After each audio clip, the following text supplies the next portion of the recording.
देख रहे हैं अवाम के उठाए गए सवालात, हालत आजरा पर तबसरों, तज्जियों, खबरों पर मुहित प्रोग्राम न्यूज लाइन रिदा सैफी के साथ।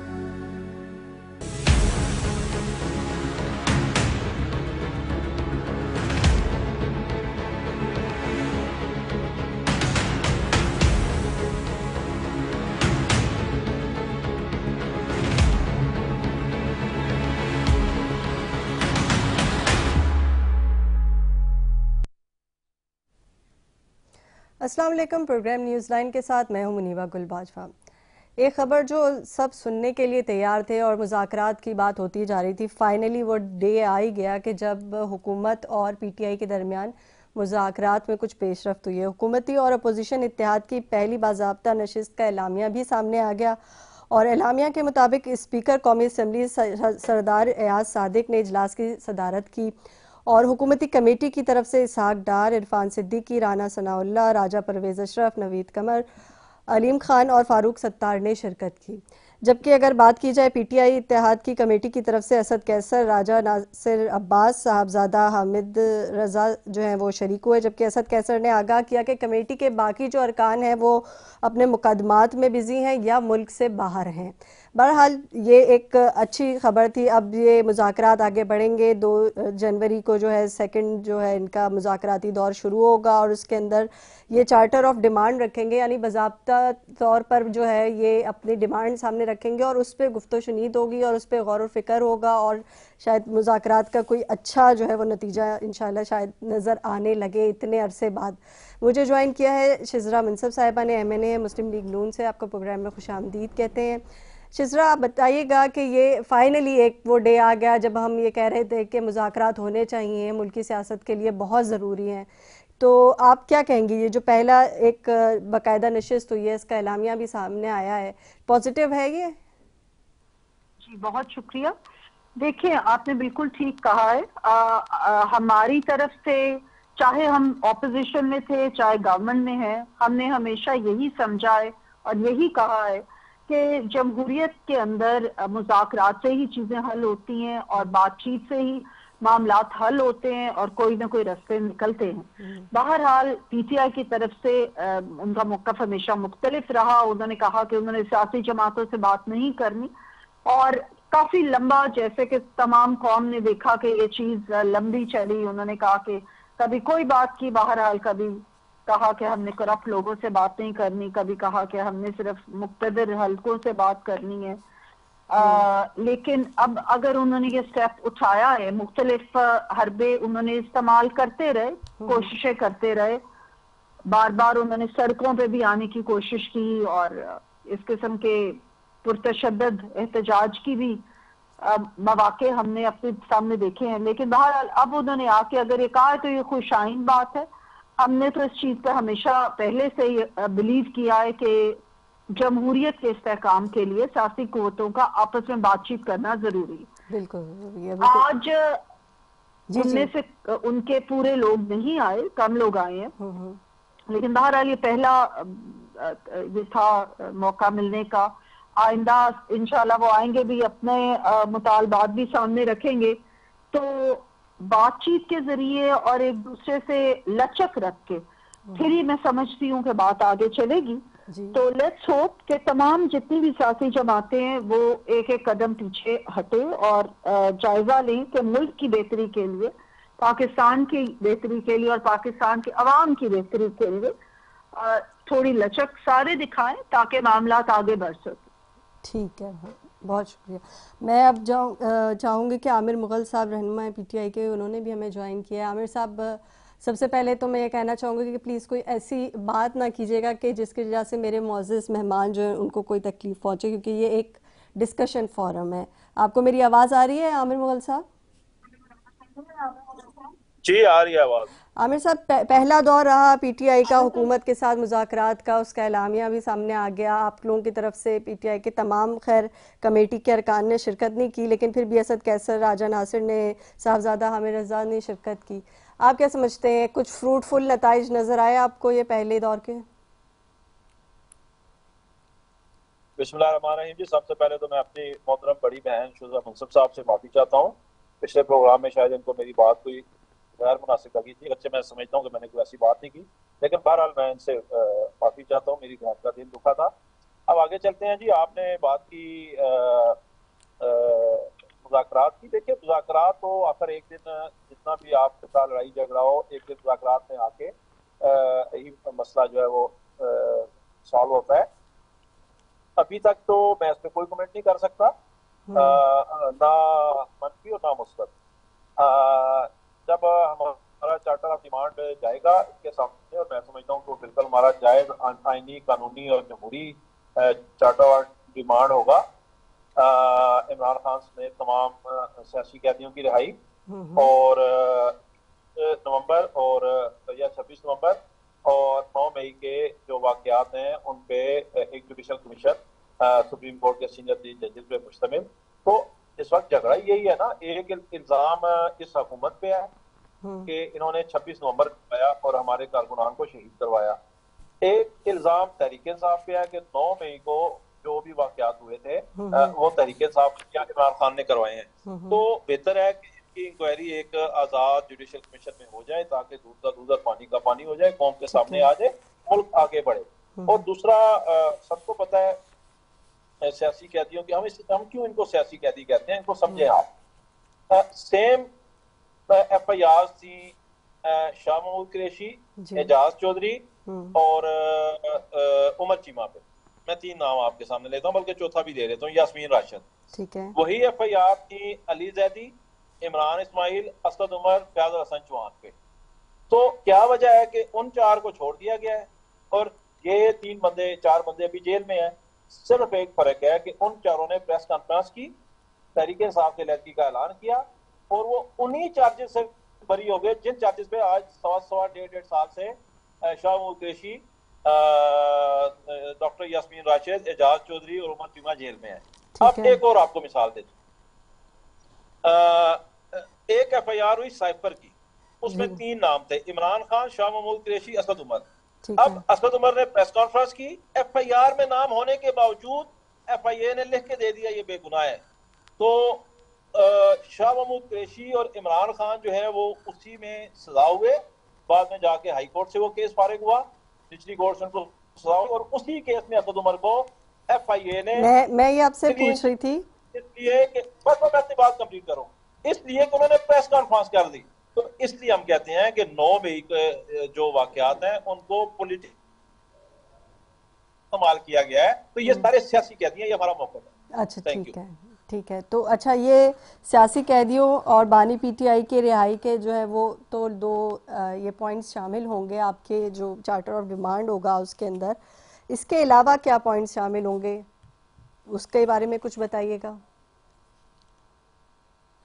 आमिर साहब आपसे बात कर रहे हैं। आपने मेरे से सवाल किया? जी, आमिर साहब आपसे कह रही हूँ कि चार्टर ऑफ डिमांड में 2 पॉइंट्स तो आपने बता दिए, सियासी कैदी जिनके ऊपर FIR कटी थी, फिर आपने जिक्र किया 9 फरवरी के एक वो था, फिर 24 नवंबर, ये सारी चीज़ें। उसके बाद इसके अलावा क्या पॉइंट्स होंगे बानी PTI के रिहाई के अलावा भी, और इन सियासी कैदी रिहाई के अलावा? नहीं, फिलहाल तो हमारे 2 पॉइंट हैं। फिलहाल हमारे 2 पॉइंट हैं। अगर इनमें कोई हमें कोई संजीदगी नजर आई तो फिर जाहिर है हम आगे भी बढ़ेंगे। 8 फरवरी का जो हमारा मैंडेट टूटा गया, हम उसकी तरफ भी जाएंगे। लेकिन फिलहाल तो हमारे ये 2 पॉइंट है ना। अच्छा। इमरान खान समेत तमाम सियासी कैदियों की रिहाई। हम सिर्फ इमरान खान की बात नहीं कर रहे, हमारे 5000 से ज्यादा सियासी कैदी हैं जो जेलों में है। एक सवा 1 साल से 1.5 साल से वो जेलों में बंद है। और 9 मई और 26 नवंबर के जो वाकयात हैं उन पर जुडिशल कमीशन बनाए। अगर इधर हमें कोई पॉजिटिव रिस्पांस नजर आया तो जाहिर है हम आगे भी चलेंगे। ठीक है। शिजरा मनसब, मुझे ये बताइएगा कि इन्होंने कहा कि 2 पॉइंट हैं इनके। अब ठीक है, लाजमात है जब मुज़ाकरात शुरू होते हैं तो बहुत सारे पॉइंट्स होते हैं, आप उन पर बात करते हैं, डिस्कशन करते हैं, फिर उस मसले का कोई ना कोई हल निकालते हैं, ऑप्शंस रखते हैं उसके अंदर। आपको क्या लगता है कि इन 2 पॉइंट्स के ऊपर जो है वो हुकूमती इत्तेहाद जो है वो सोचेगा कि किस तरीके से क्या ऑप्शंस दिए जा सकते हैं PTI को? जी, मैं पहले आमिर मुगल साहब का, मेरे भाई ने, शुक्रिया अदा करती हूँ। मैंने बड़े मुस्बत रवैये का जो है मुजाहरा किया है, तो मैं उनका शुक्रिया अदा करती हूँ। और मैं समझती हूँ मुज़ाकरात के हवाले से, देखिए हमने ये कहा है कि हम तमाम मौज़ूआत पे मुज़ाकरात करने के लिए तैयार हैं।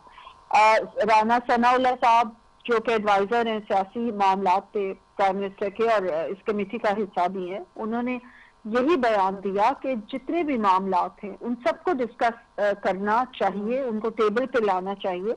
अब अगर ये इन दो मामलात की तरफ आप बात करें तो जुडिशल कमीशन जो है वो कोई ऐसी चीज नहीं है कि हम कहें जी वो नहीं बननी चाहिए। सियासी कैदी जो हैं जो बेगुनाह लोग हैं उनको रिहा होना भी बिल्कुल होना चाहिए। इसमें तो कोई दो राय हो ही नहीं सकती कि अगर किसी ने नहीं कोई किसी से कोई जुर्म सरजद हुआ तो उसको तो हर सूरत रिहा होना चाहिए। तो हमारी तरफ से किसी भी चीज के ऊपर ये बात नहीं कही गई कि हमने इस बारे में बात नहीं करनी या हम इस चीज के ऊपर मुज़ाकरात नहीं करना चाहते। ठीक है, लेकिन एक बात मैं जरूर कहूंगी कि देखिए इनका ही नारा था कि एक नहीं दो नहीं एक पाकिस्तान, तो अभी भी दो नहीं एक पाकिस्तान ही होगा। और अगर किसी से कोई जुर्म सरजद हुआ है या अगर किसी ने कोई ऐसी चीज की है तो उसको छोड़ने का हुकूमत के पास तो नहीं मैंडेट होता है। जुडिशल सिस्टम है हमारे मुल्क में, उस जुडिशल सिस्टम के थ्रू गुजर के ही किसी की जुर्म को साबित किया जा सकता है या किसी के गुनाह को या बेगुनाही को साबित किया जा सकता। तो ये तो एक जनरल बात है। मैं समझती हूँ कि हमें मुल्क के लिए और मुल्क के अवाम के बेहतरी के लिए सोचना चाहिए। और एक जब माइंडसेट मुस्बत होगा और जब एक हम विलिंगनेस दिखाएंगे जमहूरी इस्तेहकाम के लिए और मुल्क के और अवाम के मुस्तकबिल के लिए, तो मेरा ख्याल है कि जैसे मैंने पहले कहा एक लचक दिखानी चाहिए। अगर ये कहें कि लचक नहीं दिखानी और एक चीज के ऊपर बस एक एजेंडे को लेके या एक पॉइंट को लेके बाकी सब कुछ खत्म कर देना है, तो ये इसको मुज़ाकरात नहीं कहा जा सकता या इसको बातचीत नहीं कहा जा सकता। ये तो फिर शराइत हो जाती है ना। लेकिन मैं समझती हूँ कि अभी तो अब तक तो कम से कम पीटीआई की तरफ से भी एक कमेटी भी बनाई गई, टेबल पे भी आए हैं वो लोग।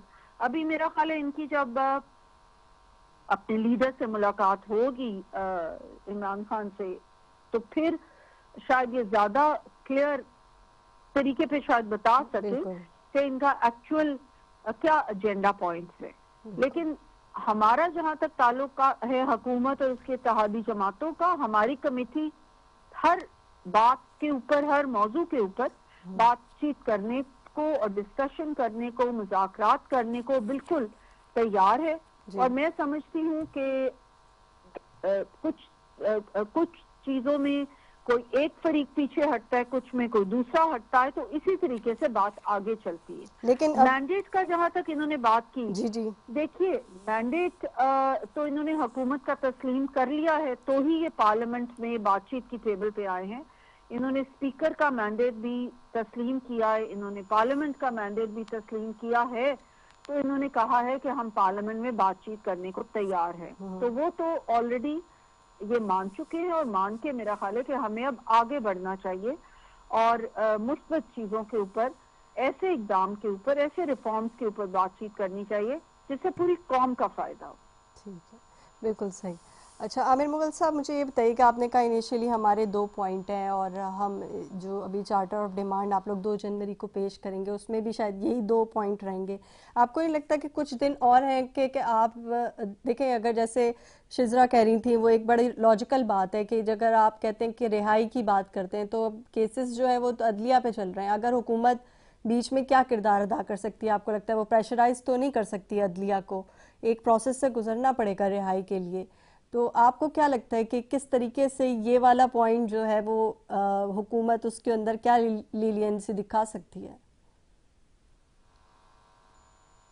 आमिर मुगल साहब, आपको मेरी आवाज आ रही है? केसेस जो है, देखें, केसेस बनाना और फिर उनकी प्रोसिक्यूशन करना ये गवर्नमेंट का काम होता है। तो एक तो अदलिया को प्रेशराइज किया जाता है इमरान खान के लिए, ये भी बात अब कोई राज नहीं रही। Supreme court, high court Islamabad के 6 जजेस ने जो खत लिखा वो सारी दुनिया के सामने है। उन्होंने क्या लिखा था कि हमें इमरान खान के लिए प्रेशराइज किया जा रहा था। पेशावर हाई कोर्ट के जो जजेस हैं उन्होंने जो खत लिखा सुप्रीम कोर्ट को, उन्होंने क्या लिखा कि जब हम तहरीक इंसाफ से वाबस्ता केसेस में नामालूम लोगों की मर्जी के मुताबिक फैसला ना दें, तो हमें अफगानिस्तान के नंबर से धमकियां आती हैं। सरगोदा के जज गुलाम अब्बास साहब ने क्या लिखा कि मुझे प्रेशर था कि तहरीक इंसाफ के 9 मई के केसेस में इनको सजा दी जाए, और जब मैंने ये प्रेशर नहीं माना तो मेरी अदालत के अहाते में फायरिंग की गई, मेरे मुलाजम को गायब कर दिया गया। तो अब ये बात तो राह तो रही नहीं कि तहरीक इंसाफ के केसेस में अदलिया को प्रेशराइज किया जाता है, और जो एग्जीक्यूटिव है, जो इंतजामिया है, जो गवर्नमेंट है, ये झूठे केसेस बन। आपकी आवाज़ नहीं आ रही है आमिर मुगल साहब। जी आमिर साहब।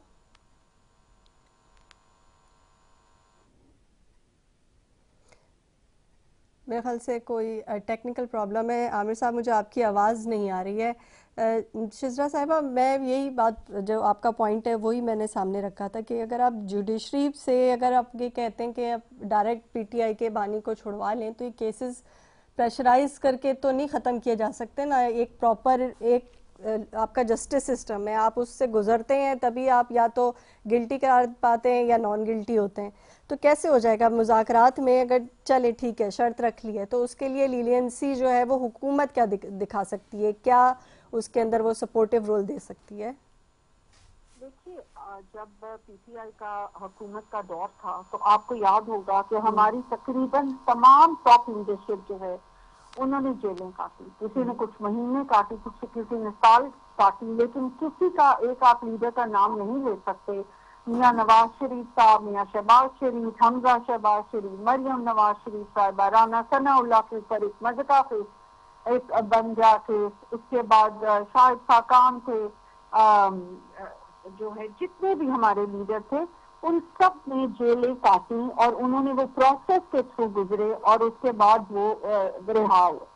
तो अब अगर हमने उस वक्त ना तो हमने कोई इश्तिहाल किया, ना हम सड़कों पे निकले, ना हमने आके धरने दिए, ना हमने कहा कि हम मुल्क को डिस्टेबलाइज कर देंगे, तो यही प्रोसेस अब इनको भी देखना पड़ेगा, गुजरना पड़ेगा। जजेस ने अगर साथ सिग्नल ड्रॉप हो गए थे।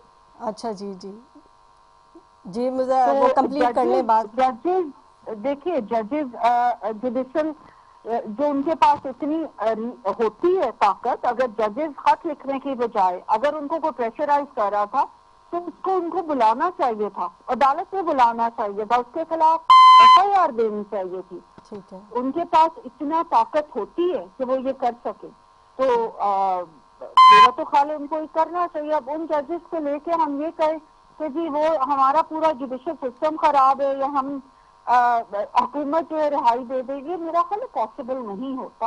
एक सिस्टम के थ्रू तो गुजरना पड़ता है, बल्कि उस सिस्टम में रिफॉर्म्स लाने चाहिए। अगर उसमें ये समझते हैं कि कोई ऐसी चीजें हैं तो टेबल पे बैठ के ये बात करनी चाहिए कि उस सिस्टम को हम रिफॉर्म करें, ताकि उसकी अगर कोई ऐसी मसले हैं तो वो रिफॉर्म के जरिए उनको बेहतर किया जाए। ठीक है। मुझे जुल्फ़िकार अली बदर ने भी ज्वाइन किया, एडिशनल सेक्रेटरी जनरल है पाकिस्तान पीपल्स पार्टी के। आपको भी प्रोग्राम में खुशामदीद कहते हैं जुल्फ़िकार साहब। गुफ्तगू में हम यही आज डिस्कस करें कि जो मुज़ाकरात का पहला दौर हुआ है उसका एलामिया भी सामने आ गया है, किन लोगों ने शिरकत की हुकूमती तरफ से और किन लोगों ने जो है पीटीआई की तरफ से शिरकत की। मेरे साथ आमिर मुगल हैं, रहनुमा पीटीआई के, और उन्होंने कहा कि जी हमने सिर्फ चार्टर ऑफ डिमांड में हमारे 2 पॉइंट्स हैं, बानी पीटीआई की रिहाई के और जो गिरफ्तार सियासी कारकुनान हैं उनकी रिहाई के।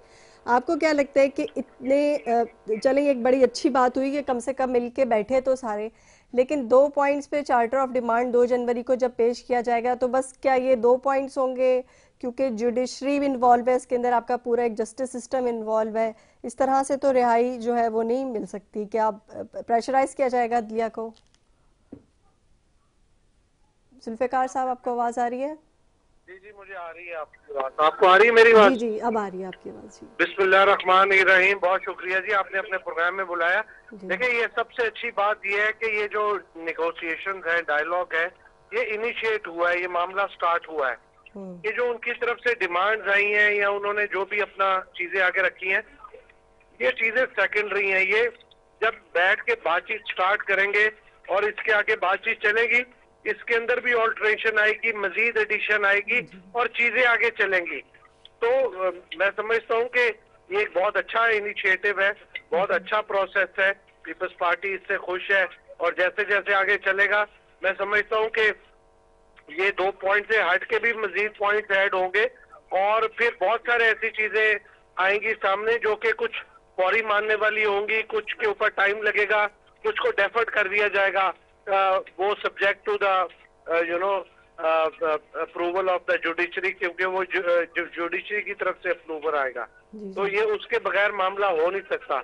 लेकिन इस सारे मामले के अंदर अच्छी बात ये हुई है कि इन्होंने आपस में बैठ के बातचीत स्टार्ट कर दी है और बातचीत जब करते हो तो फिर बहुत सारे मसाइल का हल भी निकल आता है। बिल्कुल ठीक है। 2 जनवरी को जो है वो सेकंड जो है दौर शुरू होगा जहां चार्टर ऑफ डिमांड रखी जाएगी और आप कह रहे हैं कि इसके अलावा भी काफ़ी पॉइंट होंगे। हम भी यही एक्सपेक्ट कर रहे हैं कि ये चीज़ होगी। आमिर मुगल साहब, जैसे कि आपने देखा कि शिजरा भी जो बोल रही हैं और जुल्फ़िकार अली बदर साहब ने जैसे बोला कि बड़ी खुशाइन चीज़ है ये, तो आप लोग भी जो है वो इन 2 पॉइंट्स के अलावा भी चीज़ें देखेंगे? क्योंकि देखें एक प्रोसेस है, जुडिशल सिस्टम हमारा है, उससे तो गुजरना ही है।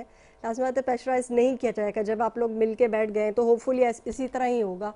तो कितना एक्सपेक्टेड है आपको कि कितने ज़्यादा मुज़ाकरात कितनी जल्दी आगे बढ़ सकते हैं और जो है नतीजा खेज हो सकते हैं? आमिर मुगल साहब, आपको मेरी जी जी आमिर मुगल साहब को मेरी आवाज़ आ रही है? आ रही है। जी जी, मैंने आपसे पूछा कि 2 जनवरी को जब चार्टर ऑफ डिमांड आप रखेंगे, इन 2 पॉइंट्स के अलावा भी जुल्फ़िकार अली बदर साहब ने कहा कि और भी बहुत सारी चीज़ें जब मिलके बैठेंगे तो 10 चीज़ें और भी डिस्कस करेंगे। एक जुडिशल सिस्टम है, उसके थ्रू ये आपके 2 पॉइंट्स जो हैं वो हल हो सकते हैं। आपने कहा कि अदलिया को प्रेशराइज किया जाता रहा है, होपफुली अब नहीं किया जाएगा, लेकिन थोड़ा टाइम लगेगा। तो सॉरी, आ रही है आवाज मेरी? जी जी आ रही है। आपको मेरी आवाज आ रही है? जी आ रही है, बिल्कुल क्लियर आ रही है। मैंने अभी थोड़ी देर पहले आपका सवाल भी सुना है और अपनी मोहतरम बहन शुज़रा मुंसब की भी बात सुनी है जी जी कि इन्होंने कहा कि अदलिया में रिफॉर्म भी होनी चाहिए और हो भी सकती हैं, लेकिन हम ये नहीं कह सकते कि शायद ये कह रही थी कि अदलिया जो है वो कोई रिस्पॉन्स नहीं दे रही। तो मैं माज़रत से अपनी बहन से तो बिल्कुल इत्तेफाक नहीं करूंगा। हमारा तो मौक़िफ़ ये है तहरीक इंसाफ का कि 8 फरवरी को 2024 को पार्लिमान को बज़ोर बंदूक जो है वो यरगमाल बना लिया गया और उस पर कब्जा कर लिया गया और 21 और 22 अक्टूबर की शब को रात 4 बजे 3 से 4 बजे जब सारी दुनिया के मुसलमान कोई तहज्जुद पढ़ रहा होता है, कोई फजर पढ़ रहा होता है, तो उस वक्त इस बंदूक बरदार जत्थे ने सुप्रीम कोर्ट पे भी कब्जा कर लिया। 26वीं यानी तरमीम जो है वो भी बंदूक की नोक पे जब इन्होंने कर ली, तो अब तो कौन सी अदलिया है और कौन सी सुप्रीम कोर्ट है? आपने अंदाजा लगाएं कि हमारा कत्लेआम हुआ 26 नवंबर को इस्लामाबाद में, तो तहरीक साहब ने अभी तक मुतालबा ही नहीं किया कि इस पे कोई सो मोटो एक्शन लिया जाए। तो उसका क्या रीजन? उसका रीजन ये है कि सुप्रीम कोर्ट के नाम पे एक आईनी बेंच जो है हकीकत में जो गैर हो गया कि तो फिलहाल जब तक 26वीं तरमीम से इस कौम की जान नहीं छूटती तो मैं कर रहा हूँ कि हमें तो उसमें कोई वो नजर नहीं आता। अच्छा, आप आपकी लाइन में काफी डिस्टॉर्शन है आमिर मुगल साहब, आपकी आधी बात समझ आ रही है, जो बड़े हफ्ते से शोर पड़ा हुआ था बेंच फिक्सिंग, क्या एक्सपेक्ट करते हैं कि आपको कहां से इंसाफ मिलेगा? कलीमुल्लाह और कलीमुल्लाह वाला मामला है। आमिर साहब, मैं आपकी बात सुनना चाह रही हूँ लेकिन डिस्टॉर्शन है आपकी जो है ना तरफ और पूरी बात समझ में नहीं आ रही है, तो थोड़ा सा दोबारा उसको बता दीजिएगा।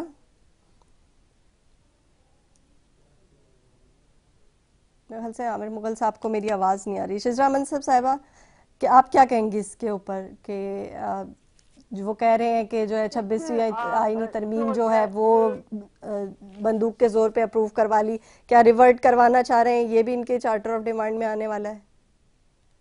बात ये है कि तरमीम तो खैर हो चुकी है और ना ही वो रिवर्ट होगी। जिस वक्त तरमीम हो रही थी उस वक्त मौलाना ने भी और तमाम जमातों ने बहुत लंबे मुज़ाकरात किए, काफी बातचीत हुई, काफी लंबा अरसा बातचीत होती रही और मौलाना ने पीटीआई से भी बातचीत की उनकी लंबी नशिस्तें हुई जिसमें हर चीज को देखा गया, हर चीज को डिस्कस किया गया, और मौलाना ने भी और उनके अपनी पार्टी की तरफ से भी इन दी एंड ये कहा गया कि ठीक है, ये मुसवदा जो फाइनल जो हुए तो ये ठीक है, हम इसको इसकी हम अपोज नहीं करेंगे।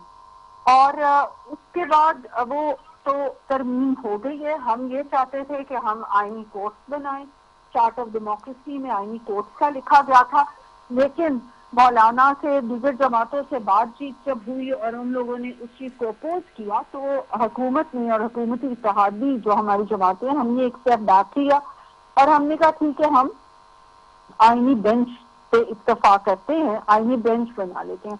ये मैं समझती हूँ बहुत खूबसूरत नमूना और एक एग्जाम्पल है कि किस तरीके से बातचीत और मुज़ाकरात में कुछ अब पहले पीपल्स पार्टी भी और पीएमएलएन भी, क्योंकि चार्ट ऑफ डेमोक्रेसी में लिखा हुआ था कि हमने आईनी कोर्ट भी बनाने हैं, तो बहुत ज्यादा इस चीज के ऊपर जोर दिया, इस चीज पे लोगों को कन्विंस करने की कोशिश की कि आईनी कोर्ट्स ही होने चाहिए।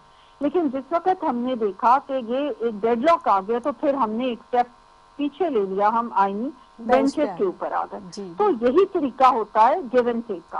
अब अगर ये आज बैठ के 8 फरवरी की बात करते हैं तो उसके बारे में मैं आपको बता दूं कि जब पहले पीपल्स पार्टी ने पीटीआई को ये दावत दी थी कि आप आके हुकूमत बना लें, इनको अपने मैंडेट की इतनी फिक्र पड़ी है तो इन्होंने इस वक्त हुकूमत क्यों नहीं ले ली? हुकूमत ले लेते, हुकूमत बना लेते, हुकूमत बना के तो देख लेते कि आगे इन्होंने क्या करना है। जब इनकी हुकूमत होती तो इनके मुताबिक सारा कुछ हो जाता। तो ये खुद देख लेते कौन सी तरमीम करनी है, कौन सी नहीं करनी, किस तरीके से इकोनॉमी को चलाना है, किस तरीके से मैंडेट का देखना है। लेकिन इन्होंने हुकूमत बनाना मुनासिब नहीं समझा और इन्होंने अपना डिफरेंट एक तरीका रखा। बहरहाल इस चीज के ऊपर मैं अब बात इसलिए नहीं करना चाहती कि अब एक मुस्बित अगर रवैया वो दिखा रहे हैं और बातचीत की तरफ आ रहे हैं तो अब इनको पिछली इन चीजों को खत्म करके, जैसे मैंने कहा, ये पार्लियामेंट को ऑलरेडी इस्तेमाल एक्सेप्ट कर चुके हैं, इसलिए ये पार्लियामेंट में आए हैं बातचीत करने के लिए। और एक ऑपोजिशन एक बहुत मुस्बित रवैया रोल प्ले कर सकती है जमहूरियत के अंदर। इन एज एन ऑपोजिशन इनको चाहिए कि अपना रोल पार्लियामेंट में प्ले करे और पार्लियामेंट को प्लेटफॉर्म बना के जो भी बात करनी है वहां पे आके करें, ताकि मुल्क के लिए बेहतरी हो और मुल्क के लिए बेहतर इक़दाम कर सके। अब वो मैंडेट की बात करना या 26वीं तरमीम की बात करना, मेरे ख्याल में इसका कोई पॉइंट नहीं अब बनता, क्योंकि उससे आगे हम निकल चुके हैं। अच्छा, जुल्फ़िकार अली बदर साहब, मैं चाह रही थी कि मैं आपसे भी पूछूं कि किस तरीके से जो है वो आगे चीज़ें चलेंगी। और जैसे कि अभी शिजरा भी कह रही थी कि पुरानी बातें ना करें, आगे की तरफ जाएं और जब बैठेंगे, और आपने भी ये पॉजिटिव पॉइंट जो है वो उठाया था, किस तरीके से जो है वो बानी पीटीआई की रिहाई जो है वो मुमकिन हो पाएगी? कोई स्ट्रेटजी या कोई इस तरह की कोई चीज़ है? क्योंकि आज वज़ीर आज़म शहबाज शरीफ की सदर आसिफ अली जरदारी से भी मुलाकात हुई, मुख्तलिफ सियासी जो है इशूज़ पे भी बात हुई, सिक्योरिटी पे भी बात हुई। कोई इस तरह का प्लान है कि कोई देखा जाए कि भाई अगर सियासी लीडर मौजूद है जेल में और उसकी वजह से काफ़ी हंगामा आ रहा है या मुख्तलिफ वाक़यात होते रहे हैं, उनको हम सम अप करते हैं, ज़्यादा उस पर डिस्कस नहीं करते, तो कोई फार्मूला है, कुछ सोचा है आप लोगों ने? देखिए, मैं तो अब जो जितना मेरा तस्वीर है, बानी पीटीआई की जो रिहाई है वो कोर्टों के मामलात से जब तक निकलेंगे नहीं उतनी देर रिहाई नहीं होगी। और इस सारे मामले के अंदर उनको जो भी माजी में उनसे गलतियां हुई हैं या उनकी पार्टी से गलतियां हुई हैं, उनको एक्सेप्ट करना पड़ेगा। अगर ये सारी चीजें होती हैं, फिर साथ उसके निगोशिएशन होती है, हुकूमत के साथ मामलात होते हैं, प्रोसिक्यूशन थोड़ा हाथ हल्का करती है, तो हर चीज पॉसिबल है। लेकिन अगर इसको ये कह दिया जाए कि फौरी तौर पे कुछ हो जाएगा, तो पॉसिबल नहीं है। इसके अंदर से दोनों साइडों पे जो है वो कॉन्फिडेंस बिल्डिंग मेजर्स होंगे और एक दूसरे को एतमाद बहाल किया जाएगा, मामला किया जाएगा, फिर उसके बाद जाके कोई चीजें हल होती नजर आएंगी। अगर उसके अंदर ये कहा जाए कि फिलफौर कोई चीज हो जाएगी तो ऐसा मुमकिन नहीं है। अच्छा, ठीक है। आमिर मुगल साहब, आपको मेरी आवाज़ आ रही है? आमिर मुगल साहब, आपको मेरी आवाज़ आ रही है? अच्छा, ठीक है। शिजरा साहिबा, जैसे कि जुल्फ़िकार अली बदर साहब ने जो है बताया हमें कि फिलफौर तो ये मुमकिन नहीं है कि जो है वो पीटीआई, बानी पीटीआई की रिहाई हो सके। आपको क्या लगता है, चले हम इन 2 पॉइंट्स को छोड़कर भी अगर हम बात करें, फिर जैसे कि आमिर मुग़ल साहब से बात हो रही थी, उनकी लाइन में डिस्टॉर्शन है इसलिए मैं उनका मौक़िफ़ नहीं ले पा रही हूँ। आपने भी बात की, आपने सुनी थी कि उन्होंने ये कहा कि फिर हम जाएंगे अपने मैंडेट की तरफ और फिर दूसरी चीज़ों की तरफ जाएंगे। पहले तो रिहाई ज़रूरी है बानी पीटीआई की, पहला पॉइंट इनका, फिर दूसरा इनके सियासी जो लीडरान या जो सियासी इनके कारकुनान जो हैं वो गिरफ्तार है, फिर ये आएंगे मैंडेट की तरफ। इसमें पॉजिटिव चीज़ क्या, हुकूमत के लिए पॉजिटिव चीज़ क्या है? देखिए, हुकूमत का और हमारी पहाड़ी जमातों का ये मौक़िफ़ है कि मुल्क में पॉलिटिकल स्टेबिलिटी होनी चाहिए। मुल्क में बदअमनी या इंतशार जिस तरीके से फैला रहता है उस तरीके से मुल्क तरक्की नहीं कर सकता, मुल्क आगे नहीं चल सकता। मुल्क की मईशत को हमने बहुत हद तक सीधे पटरी के ऊपर चल पड़े। आपने देखे हर किस्म के पॉजिटिव इशारे आ रहे हैं, इंडिकेटर्स आ रहे हैं, इन्वेस्टर कॉन्फिडेंस बहुत बढ़ गया है पहले से, इन्फ्लेशन कम हो गई है और हमारी अभी भी यही कोशिश है, इसी तरह फोकस है कि खाने पीने की अशिया, रोजमर्रा की अशिया की कीमतें कम हो ताकि लोगों तक, आवाम तक इस मुस्बत असरात जो हैं वो जा सके। तो एक तरफ ये और दूसरी तरफ ये कि पूरी दुनिया के साथ भी, ममालिक के साथ भी हमारे ताल्लुक उसवार हो रहे हैं और हमारी अच्छी वफूद आ रहे हैं, डेलीगेशंस आ रहे हैं, प्रेसिडेंट्स आ रहे हैं, प्राइम मिनिस्टर्स आ रहे हैं, एससीओ की समिट हुई, तो ये सब बड़ी पॉजिटिव चीजें हैं हमारे लिए। तो एक तरफ जब हम मुल्क स्टेबल हो रहा है, मईशत जो है वो स्टेबिलिटी की तरफ जा रही है, तो दूसरी तरफ अगर मुल्क में सियासी बदअमनी रहे या सियासी इंतशार रहे तो वो मुश्किल हो जाता है। इसलिए हम चाहते हैं कि इस चीज को खत्म किया जाए, बातचीत के जरिए आगे चला जाए। लेकिन जहाँ पे आइन की बात आती है और कानून की बात आती है, तो देखिए ना तो आइन और ना कानून को अपने हाथ में ले सकता है और अपनी मर्जी से बदल सकता है, अपनी तोड़ मरोड़ कर सकता है। हम हुकूमत होती है, लेकिन हुकूमत आइन में भी अगर कोई तरमीम लानी चाहे तो 2/3 मेजॉरिटी के साथ ला सकती है। कानून के हिसाब से हमें भी चलना होगा। हुकूमत ये तो नहीं कर सकती कि वो कानून अपने हाथ में ले ले और खुद ये डिसीजन कर ले कि जी आए बताएं आपके कौन से सियासी कैदी हैं, कौन से जो है वो मुल्जिम है, कौन से नहीं है, तो इनको हम रिहा कर देते हैं। इस तरह नहीं हो सकता, इस तरह पॉसिबल नहीं है। लेकिन मैं समझती हूँ कि पीटीआई के अंदर भी बहुत सारी सेन आवाजें हैं जो कि बड़ी अच्छी गुफ्तगू भी करते हैं, मुस्बत उनके रवैये हैं और वो इन चीजों के ऊपर बातचीत करके जरूर किसी न किसी पॉजिटिविटी की तरफ जाएंगे, क्योंकि जमहूरियत का हुस्न ही ये है कि लचक दिखा के कहीं पे कोई पीछे हट जाए, कहीं पे कोई तो किसी तरफ चल पड़े। लेकिन अगर लचक न दिखाई जाए और अगर ये कहा जाए कि सिर्फ यही 1 पॉइंट या 2 पॉइंट एजेंडा इसको पूरे तरीके से पूरा किया जाए तो वो मुश्किल हो जाता है। तो लेकिन मेरा ख्याल है कि पीटीआई की जो इस वक्त लोग हैं इस कमेटी के अंदर, वो भी एक बैलेंस उनमें से लोग रखते हैं रवैया और बैलेंस आउटलुक है उनका। तो मैं समझती हूँ कि बातचीत से जरूर कोई मुस्बत पहलू निकलेंगे।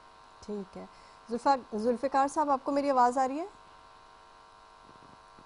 जी मुझे आ रही है। जी जुल्फ़िकार साहब, आप क्या कहना चाहेंगे अगर हम इन 2 पॉइंट्स के अलावा बात करें कि 2 जनवरी को जब ये अपने चार्टर ऑफ डिमांड्स रख रहे हैं, तो आपको क्या लगता है, क्या एक्सपेक्टेशन है? हम कह तो रहे हैं कि बहुत थोड़ा सा जरा ऊंचा बात करेंगी, मुझे आवाज थोड़ी कम आ रही है। मैं ये पूछ रही थी आपसे कि अभी जो उन्होंने 2 पॉइंट एजेंडा की बात की पीटीआई ने कि जी बानी पीटीआई को रिहा कर दें और सियासी कारकुनान को रिहा कर दें, अब 2 जनवरी को जब ये बैठेंगे, चार्टर ऑफ डिमांड पेश करेंगे, तो इसके अलावा इनके क्या पॉइंट्स हो सकते हैं? क्योंकि इन्होंने कहा कि हम इस पर जाएंगे जैसे हमारा मैंडेट चोरी किया गया था। ये तो फिर वही नेगेटिव चीज़ें होती जा रही है ना, इसमें पॉजिटिविटी कहाँ है? कहाँ पे डिस्कशन ये हो रही है कि मुल्क की जो है माशी हालात ठीक होने चाहिए या चार्टर ऑफ डेमोक्रेसी पे अमल होना चाहिए? ये वाली बातें जो है ये कौन करेगा? क्योंकि आधे लोग तो एब्सेंट थे आज इनकी कमेटी में भी। देखिए, जब ये आपस में बैठेंगे ना, ये चार्टर ऑफ डिमांड आएगा 2 जनवरी को, फिर उसके बाद मजीद उनको कहा जाएगा कि मजीद आप अपनी चीजें लेके आए। कुछ चीजें जो है वो subject to the clearance of judiciary है, तो वो फिर मजीद जो है अपनी पार्टी के साथ, बानी के साथ गुफ्तगू करके लेके आएंगे ताकि कोई मसाइल का हल निकल सके। और ये चीजें ऐड होनी है, ऐसा नहीं है कि ये ऐड नहीं करेंगे, ये इनिशिएट 2 पॉइंट से करें, लेकिन मजीद इनमें पॉइंट्स ऐड किए जाएंगे और आप देखेंगे कि फिर जब पॉइंट ऐड किए जाएंगे तो एक आधी बात मानी जाएगी, रिलीफ दिया जाएगा, कोई एतमाद बहाल किया जाएगा और चीजें फिर आगे चलेंगी। लेकिन ये थोड़ा सा आपको ये नजर नहीं आ रहा है कि शायद इनका जो पार्टी का वफ्द बना था इसके अंदर थोड़ी सी इनकी अनबन होगी और कुछ रहनुमा शरीक नहीं हुए, ऑल्दो के ये बड़ा क्लियर किया गया कि वो मुकदमात और मुल्क से बाहर होने की वजह से कमेटी के अरकान नहीं आए, लेकिन अगर ये आते हैं और 2 जनवरी को बैठते हैं तो फिर यकीनन आगे बढ़ेगी गुफ्तगू। जी बिल्कुल, क्योंकि देखें ये जो इनकी रिहाई का मामला है, पानी पीटीआई का या बाकी कारकुनान का, तो उसके अंदर जो लोग जिनके ऊपर कोई केस नहीं है उनको बिल्कुल छोड़ा जा सकता है, उनके बारे में सोचा जा सकता है, लेकिन जो लोग 9 मई के वाक़े में मुलव्वस है उसके ऊपर कॉम्प्रोमाइज नहीं होगा। और फिर इसी तरह बानी पीटीआई के देखिए 23 जनवरी को आज एक फैसला आना था, वो अब 6 जनवरी को चला गया। अच्छा। तो अगर इन लोगों ने बैठ के बातचीत के जरिए मामला ना किया तो मजीद जो है वो सख्तियां आएंगी और मामलात होंगे और प्रॉब्लम पीटीआई को ही आएगी। तो लिहाजा पीटीआई इस बात को समझती है कि हमें गुफ्तगू के जरिए एक अपॉर्चुनिटी मिल रही है और हम बैठ के बातचीत के जरिए मसले का हल निकालें। और मुझे ये भी बता दीजिएगा जुल्फ़िकार अली बदर साहब के आप लोग यानी कि पीपल्स पार्टी और मुस्लिम लीग नून जो है उनका जो एक मिला जुला वफ्द बनाया है वो सिमिलर एक पेज पर है, उनके दरमियान तो कोई वो बात नहीं है कि वो आपस में जो है वो निगोशिएशंस के लिए तैयार है पीटीआई के साथ, इनकी अपनी अलग अलग तो कोई शर्तें नहीं है ना। मैं समझता हूँ कि ये जो ग्रुप बैठा है, बना है, मिला है, ये बगैर किसी लालच के, बगैर किसी सोच के बैठ के बातचीत कर रहा है और जैसे ही आगे बातचीत चलेगी इसमें पीपल्स पार्टी हो या बाकी लोग हो, सारे ही बैठ के इस मसले के हल के लिए आगे चलेंगे और इसके ऊपर बातचीत करेंगे कि क्या किन पॉइंट्स के ऊपर बातचीत आगे चल सकती है और वो हुकूमत की बजाय पीपल्स पार्टी और दीगर जमातें जो मौजूद हैं वो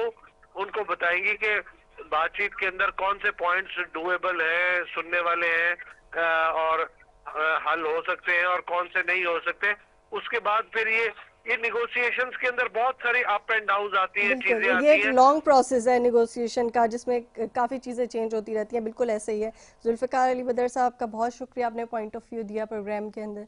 शिजरा मनसब साहिबा आपका भी बहुत शुक्रिया कि बड़ी डिटेल से आपने अपना पॉइंट ऑफ व्यू भी दिया और समझाया भी चीज़ों का। आमिर मुगल साहब आपका भी बहुत शुक्रिया।